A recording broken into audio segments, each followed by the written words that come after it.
Banyak orang yang mengenal istilah rasa sejati atau sejati ning rasa. Kemudian banyak pula yang menjadikan rasa sejati ini menjadi parameter kebenaran, parameter untuk menilai sesuatu yang benar, atau bahkan rasa sejati itu menjadi parameter untuk memahami Tuhan.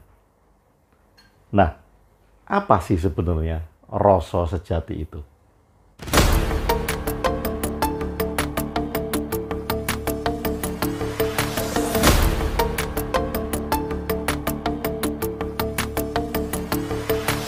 Sahabat Bahtera, ini sudah malam, video ini saya buat sudah jam 23.55, jam midnight kurang 5 menit. Saya mau tidur sebenarnya, tapi karena tadi saya ingat tentang rasa sejati, nah itu melintas di dalam ide saya. Jadi saya membuat video ini. Mungkin kalau ini terlalu panjang nanti akan saya potong menjadi beberapa bagian. Satu bagian saya usahakan tidak terlalu panjang agar kita bisa memahami bersama-sama apa sih yang sering disebut oleh banyak orang tentang rasa sejati. Bagi yang bukan orang Jawa, rasa itu adalah rasa. Sejati itu adalah sebenarnya. Jadi rasa yang sebenarnya. Rasa yang murni gitu. Rasa sejati itu rasa yang murni. Nah, bagi pelaku spiritual, bagi pelaku kebatinan, banyak yang menggunakan rasa sejati ini sebagai parameter atau tolak ukur tentang kebenaran. Tolak ukur bagaimana dia menentukan, memutuskan, memilih. Nah, kemudian itu parameternya adalah rasa sejati. Apabila rasa sejati itu sudah membimbingnya, maka mereka akan percaya bahwa itu adalah suara kebenaran. Nah, masalahnya kan di sini. Apakah benar rasa sejati itu suara kebenaran? Apakah benar rasa sejati itu adalah hal yang paling benar? Oke. Pertanyaan pertama adalah, rasa sejati itu ada di mana? Di bagian diri kita itu di mana? Di dalam diri kita itu di mana? Orang mungkin menyebut itu ada di dalam batin. Rasa sejati itu ada di dalam batin. Sehingga kemarin saya membaca salah satu komen bahwa Tuhan itu hanya bisa dipahami melalui batin, melalui pengalaman batin, atau bisa dikatakan melalui rasa sejati itu. Oke, pertanyaan saya, rasa sejati itu berada di mana? Baik, mungkin sebagian besar menjawab ada di dalam batin manusia. Nah, kita juga kemudian mengenal ada suara batin, ada suara hati nurani.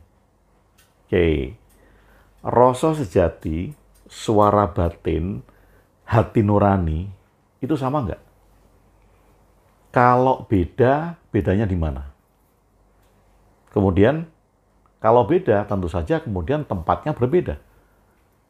Nah, kalau Anda mengatakan tadi bahwa rasa sejati itu ada di batin, maka tentu rasa sejati dan suara batin itu sama dong.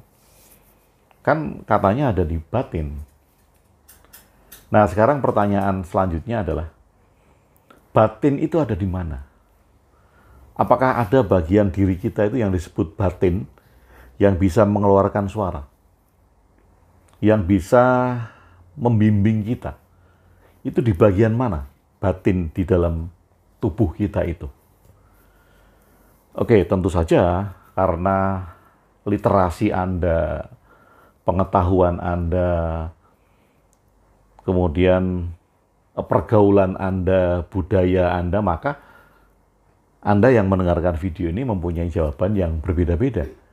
Menjawab batin itu ada di mana, apakah suara batin itu ada. Oke, karena ini bermacam-macam, jadi kita akan melihat beberapa sisi yang mungkin saja ini menjadi sebuah cara pandang baru tentang rasa sejati, batin kita. Atau kemudian kita juga mengatakan bahwa tadi ya, suara batin itu adalah suara kebenaran gitu. Nah, benar nggak? Suara batin itu adalah suara kebenaran. Baik. Kalau kemudian kita lihat di dalam diri kita itu tidak ada organ yang namanya batin. Tidak ada alat yang terlihat yang namanya batin. Nah, kalau tidak ada organ, tidak ada alat yang namanya batin, toh buktinya kemudian kalau kita menyebut batin itu hati, kalau tadi suara hati, liver, hati, itu organ di dalam tubuh yang memproses racun, liver itu. Jadi liver tidak mengeluarkan suara apa-apa. Tidak bisa bersuara liver itu. Baik, kita perdalam lagi. Banyak orang yang mengatakan bahwa suara batin, rasa sejati dengan suara pikiran itu berbeda. Nah, supaya lebih mengerucut, yang dikatakan batin itu apa? Yang dikatakan pengalaman batin itu apa? Oke, pengalaman batin adalah pengalaman subjektif yang dipengaruhi oleh beberapa hal. Oke, ini masih harus kita pahami bahwa pengalaman batin, kalau batin tadi terkait dengan pengalaman batin, itu adalah sebuah pengalaman subjektif yang dipengaruhi oleh beberapa hal. Beberapa hal itu diantaranya adalah persepsi, emosi, rangsangan, cara kerja otak, dan fungsi tubuh. Oke, misalnya demikian. Kalau dikatakan pengalaman batin itu adalah pengalaman subjektif, artinya bahwa pengalaman batin itu yang tahu adalah dirinya sendiri. Dia tidak bisa diukur oleh orang lain, dia tidak bisa diobservasi oleh orang lain.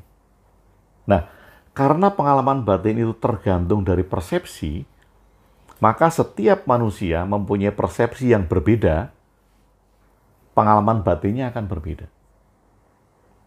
Misal, orang memahami Tuhan dengan persepsi agama, dan orang memahami Tuhan dengan persepsi di luar agama. Ada juga orang ketiga yang memahami Tuhan dengan persepsi budaya lokal.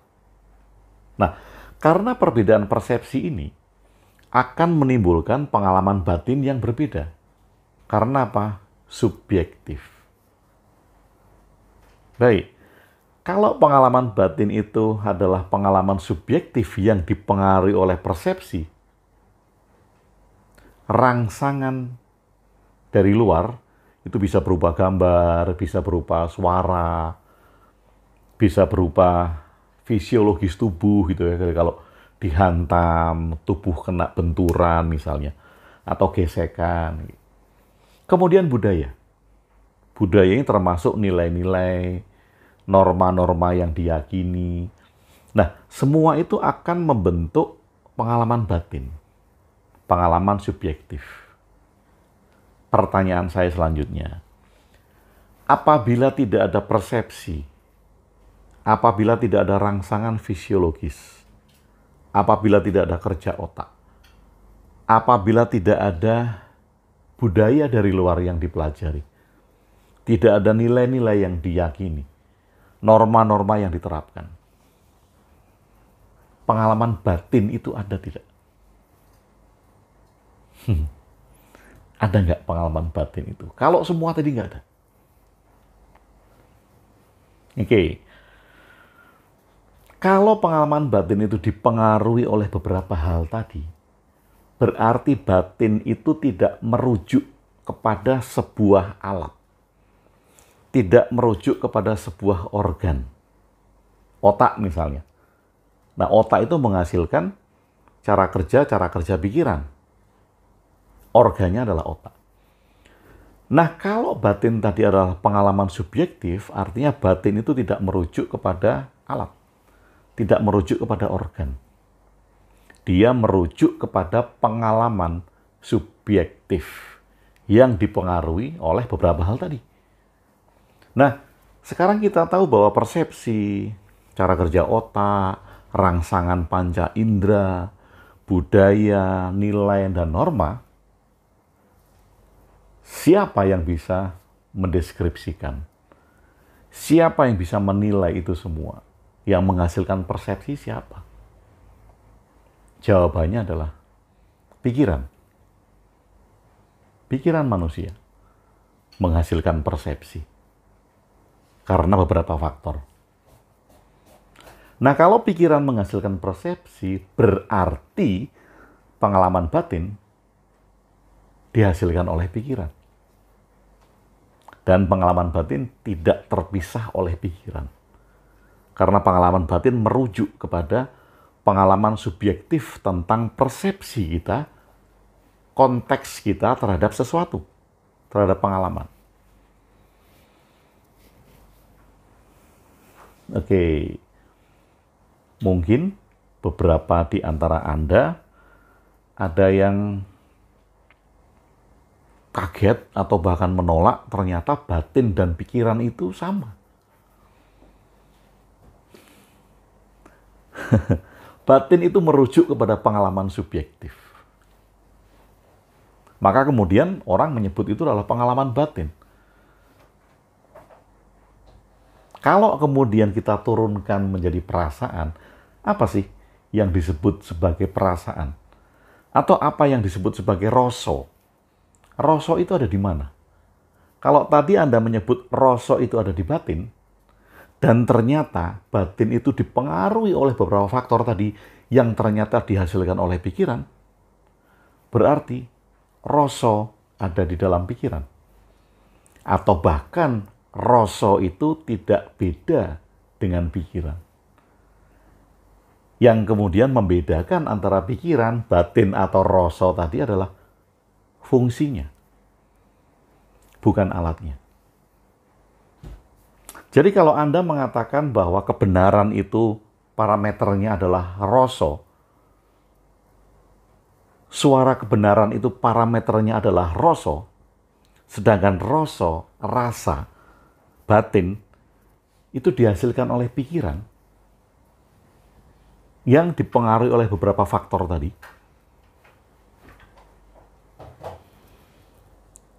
Benarkah kebenaran dan suara kebenaran itu dihasilkan oleh pikiran? Kalau pikiran, rasa, dan batin itu adalah sebuah proses yang sama, hanya fungsinya yang berbeda. Oke, kita sampai di sini dulu. Ternyata batin, pengalaman batin dipengaruhi oleh beberapa faktor. Ini saya ulangi lagi. Ada persepsi, ada rangsangan fisiologis, ada budaya, nilai-nilai, norma yang diyakini. Nah, hal itu semua adalah kerja pikiran. Persepsi berbeda, maka kemudian pengalaman batinnya berbeda. Kalau kemudian pengalaman batin itu adalah pengalaman subjektif, artinya subjektif itu tidak bisa diobservasi oleh orang lain, tidak bisa diukur oleh orang lain. Jadi bila Anda mengatakan rasa sejati itu adalah kebenaran, berarti kebenaran yang subjektif.